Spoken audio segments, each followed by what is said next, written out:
Welcome to the Leaderboard, where we talk about what's going on in the world of esports. I'm Meg Turney, and joining me, as always, my co-host, Mr. Jared Wynne from the Daily Dot. Over there. Right. It's you. Yeah, that's me. Nice. Yeah. I love how every week it's just so, yep. Sure. Good. Right. So excited to have you here. Okay. Okay. The latest League Championship Series split got underway this weekend. Some of the biggest teams in both North America and Europe absorbed losses, but there were a few squads who managed to go unbeaten, including Counterlogic Gaming and Fnatic. Let's talk about who was most impressive, and maybe it's those two teams. Certainly Counterlogic Gaming, because it's the second golden age. We had a golden age in the previous split, and then they kind of got crashed and burned in the playoffs, and was like, oh, well, maybe not so much. But now this is the true golden age, right? For sure. I saw your tweet, your little snarky tweet. This time around, it's definitely going to work out. I think top 4 worlds, guaranteed, right now. Guarantee it. Yeah, all CLG fans worldwide, go ahead and get ready. Like, ready your trophy mugs that you bought in advance for the Call of Duty. What's a trophy mug? For the Call of Duty, for the Counterlogic Gaming trophy mug? Yeah, what's a trophy mug? It's like a mug in the shape of a trophy. Oh. A celebratory mug. I've never seen a trophy mug before. Yeah, imagine like how they drink beer like out of the giant trophies. Well, it's like a smaller one like that. Oh. With for coffee or tea, I for just example. found something I didn't know I needed. Yeah, so then you're kind of like, I wish we had I wish there would be like, and we brought you one, Meg. And they're like, woo, there it is. yeah, and you have to Instagram it at like noon on a Saturday, or else you can't have it. I can't have You it. have to promote it for us. Can't have it. On the hour. Yes. Okay, if it's 1 minute off, we take it back. Take back my trophy Even if mug. it's been drank out of before. Yeah. So yes, CLG, very nice. Nice work, guys. Pobo out there in the middle lane, looking pretty solid for them. It's nice for them to have another playmaker on the field instead of another support player on the field. I think that kind of helps carry the load across the map, which is a good thing when you have more than one player, more than 2 players perhaps, who can really carry for you and make dynamic plays in the middle of the game. So nice work for CLG. We'll see if they can continue the golden age beyond 2 games of the split. Fnatic over in EU, of course, the defending champions, looking very good. They brought in Reckless to replace Steelback. We talked about that multiple times, and he looked solid coming in. Just a really solid, mechanical, efficient play from him. Fnatic looks to be by far the dominant team in Europe, and really perhaps the best team in the West today, which is, it makes sense. They look like the best team in the West at MSI, so for them to now look like it here in this EU split, we would think that'd be the case. Origin also 2-0. Origin, Xpeke in the middle lane, looking rejuvenated, revamped, revived, and other R words that are positive in their descriptions of him. That team, I think, could be a playoff contender. I don't see them being a long-term contender for the EU title in the LCS, but it's a possibility. They could be in the running, I suppose. They're definitely a solid team. They showed that this first week. Some disappointments, though, because we did have some disappointing teams. Gambit Gaming.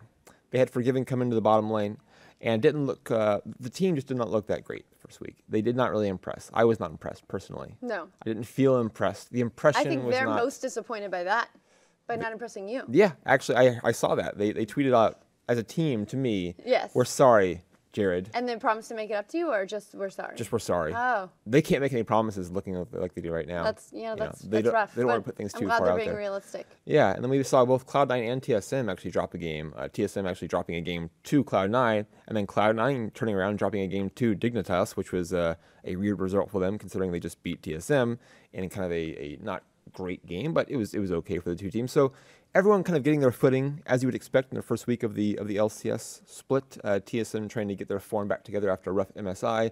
Cloud9 trying to get Incarnation into the lineup and fully integrated and get that going in a positive direction. So a lot of stuff to figure out, of course, over the coming weeks to come. That's why I said they're coming, because they're to come. Right? Yeah, they are coming weeks to come. That's exactly right. But, and TDK looked terrible with 3 substitute players, as we'd expect them to. That's kind of my highlight of the first week, is a team that had 3 substitutes looked bad. Imagine that. Could you believe it? Rough and unexpected breakdown analysis here on the leaderboard. Right. The team that was more than half substitutes looked poor. Right. Yeah. Good. You heard it here first. I'm sure no one else has made that observation until now. Yeah, no, we got it. We got you covered here. Excellent. All right, let's move on. The X Games is coming up this week, and we'll feature not 1, but 2 esports events. We're taking over your sports, bitches. The first will be a Dota 2 competition featuring many of the best Dota teams in the West, while the second is a Call of Duty tournament that's actually serving as the playoffs for the MLG Pro League. Now, Optic Gaming has been the dominant Call of Duty team. Can anyone stop them? No. No one can stop him. No. It's like Godzilla, you know. Other monsters can come into the screen and kind of attack him and play around with him, you know, but no one can actually stop him. He's going to come back. Even if he loses the big movie, he's going to come back the next movie. Like they lost at Call of Duty World Championship, right? They lost in the big event. This could be another one where they fall on their faces, though. It could be, but I don't think so. Yeah. They seem to have solidified things. Karma's now in the lineup and playing well for them. It's just a really solid team. They have arguably, you know, 4 top 10 players in the world. When you have that together and the team coalesces and you've got some decent chemistry between those players, it makes sense that you would be nigh unbeatable, and they are close to unbeatable. They can be taken down. We have some good teams here. FaZe in particular looks solid. Elevate as a challenger. Denial has proven themselves to be a good team. They won the big championship event that Optic Gaming was not able to win. Right. So those teams are in the running. TCM Gaming actually coming in with a lot of momentum behind them. They had a nice little run at the end. They're a team from over in Europe and Great Britain in particular who came to the MLG Pro League to try to make hay here, and they almost didn't make the playoffs. But then at the very end, they powered through, Meg. They had a nice streak of wins just in the season.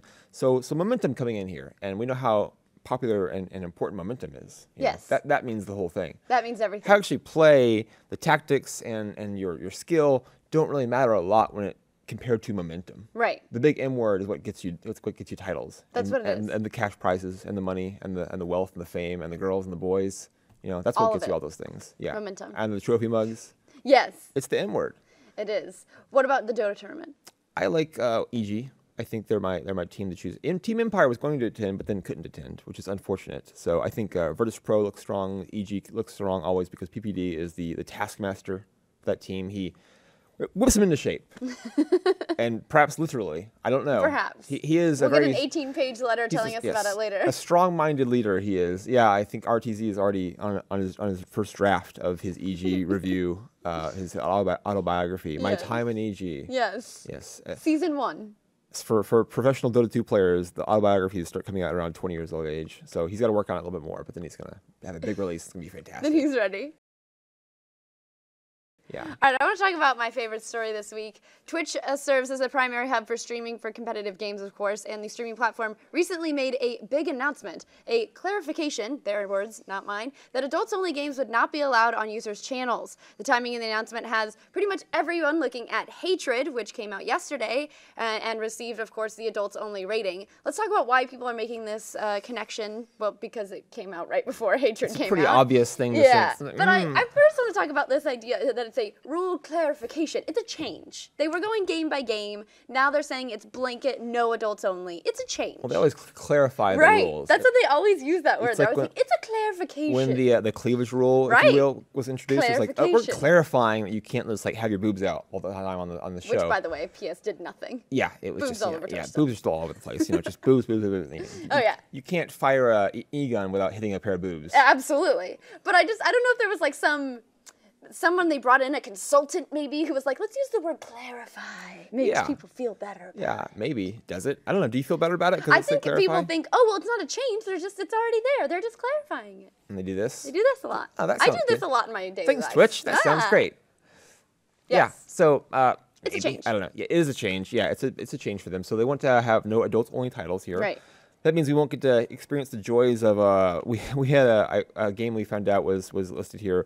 Water Chamber, the Forbidden, Water Closet, the Forbidden Chamber. Oh. Yeah, does that sound? It's adults only? That's not the right reaction to what I just said, I don't think, what you just did. It's a bathroom, but it's forbidden. Yeah, so what would is it a violent game that makes it adults only? I'm not so sure about that. I think it's sexual. Yeah, probably. Which is why I said ooh. Yeah. Are you surprised by me oohing a sexual game? No, that you are maybe the one that's called like Water Closet, the Forbidden Chamber. I mean, what makes it forbidden exactly? I'm ready to find out. Wink. Let's talk about Hatred. It's a good Let's Play. Not Let's Play anymore, perhaps on YouTube. No, not on Twitch. Not on Twitch.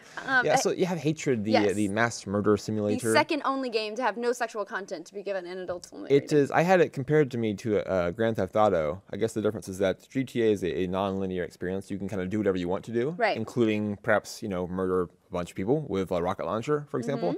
And Hatred, it's a linear experience where the entire point of the game is to just go on a murdering spree, I guess. Right. But what was interesting about Twitch's rule change is that they said if it's rated adults only in the US or an equivalent rating in another country, Australia rates GTA 5 as 18 plus, which is an adults-only rating. I believe they clarified that they're going by They're US. clarifying the clarify? Yes, I believe they clarified. I saw this, I think, in I don't want to say the publication because I'm not sure which one it was actually, but I think I saw a clarification that it depends on the US rating, and that there's also a thing where, like, if you can use the mature version of the game if there's also an AO version. So, for example, San Andreas, there's a talk about GTA San Andreas no longer being allowed because Hot Coffee made it adults only at one point.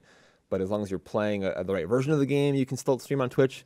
It seems like they were like, we're clarifying to make things easier for our streamers, but we're also convoluting the rules a little bit. So now really, let's I just think clarify it's more about, like, not wanting to have that kind of negative attention. Sure. And they're just kind of putting out a blanket rule here. It's like, not only can we ban hatred from being streamed, we can also ban any game in the future that might be like this. Right. And it's kind of a strange thing that we have this stuff with the competitive gaming platform that is Twitch, but it shows how they're trying to expand further and further. They now have music channels, of course. Right. I actually subscribe to a piano player who does different game medleys just off the top of his head. He improvises them. So, I mean, that's a thing that they have music now. It's not that successful, but it exists there, and this just goes further to show their ambition. You know, they don't want to have, just like they didn't want to have people donating to see someone strip on camera, which was a thing that happened. Absolutely. They don't want to see, you know, porn games being played, or I guess games that are explicitly about mass murder being played on their streams. Now, whether there's some kind of free speech issue at play here, you know, that's the whole other discussion. You could then get into, well, it's also, you know, they can do what they want to with their streaming platform. Right. Yeah, that doesn't necessarily justify censorship, the fact that it's their platform, but you know, it's a whole discussion, a can of worms, if you will. It is indeed. I would just say my last question to you would be, does it just then give hatred more press by doing a move like this? They didn't come out and say no hatred, but they basically came out and said no hatred. These days, I think it gives you press for like a day, and then people forget about it and move on. Fair enough. Because we have another big story coming up tomorrow. And then the day after that, and the day after that, and the day after that. This, plus, it's my understanding from what I've seen, like there's some reviews that have come out, it's a bad game. It doesn't look like it's actually like a good, like well put together game. It's a boring game. The only thing that makes it in any way notable is the fact that they've taken this route in promoting it. And it trades on controversy. And it really is a promotional tool they're doing. If you think it's like that cool or edgy or whatever, it's a promotional tool. You know, they're trying to sell copies and do things like that. So I don't know. It's just a bad game that has a dumb. It's also poorly written. I saw like even the synopsis was. I mean, the trailer was like, "They're coming down with me." It's like, oh, I feel for you, bro. And if you think it's all. like that edgy and stuff like that, listen to the character's dialogue. Like he's like a twirling mustache supervillain. You know, he's ridiculous. So yeah, it's a silly game, and the ruling is Twitch just kind of further boxing off the extremes of their internet space they exist in. They don't. But who will play Manhunt 2? Kappa. Kappa will play. Kappa will play. Kappa will save us from save us all. Everything. Yes. Yeah. All right. I say my prayers to the Kappa on my ceiling every day before I go to sleep. Kappa. He stares down at me while I sleep, actually. Does he sprinkle salt on you? No, he doesn't sprinkle anything on me while I sleep. That'd be kind of weird. Just wake up to salt on your face. Yeah. It's like, what is that? Oh, Kappa, stop. No, please. All right, guys, that's it for the leaderboard. We're moving. Jared, how exciting. Did you get your box ready? Yeah, this table, it's so fucking heavy. I tried to flip it one time. Now I got to move it. That's awful. We got it. We're hiring movers. Oh, I don't have to do it myself? No, you don't have to do it yourself. Wow. The luxuries of this. The YouTubes. Of the YouTubes. Wow, thanks, YouTube. Yay! So we will be on the Daily Dots YouTube channel from now on. You can check them out, youtube.com/. We'll have a link right here for you to visit. How about that? Click on the Just click it. Through the power of technology, I present to you a red box with text in it. Or search daily.esports. That also works. Our new YouTube channel with new content. I could probably stop doing this. I'm not actually. No, just keep doing it. I have to float it up. Come on, step here. It's not gonna float. I'm sorry. Is it even here anymore? No, Where'd you go? No, come back. Oh. All right, guys. We'll see you next week. GG, everyone.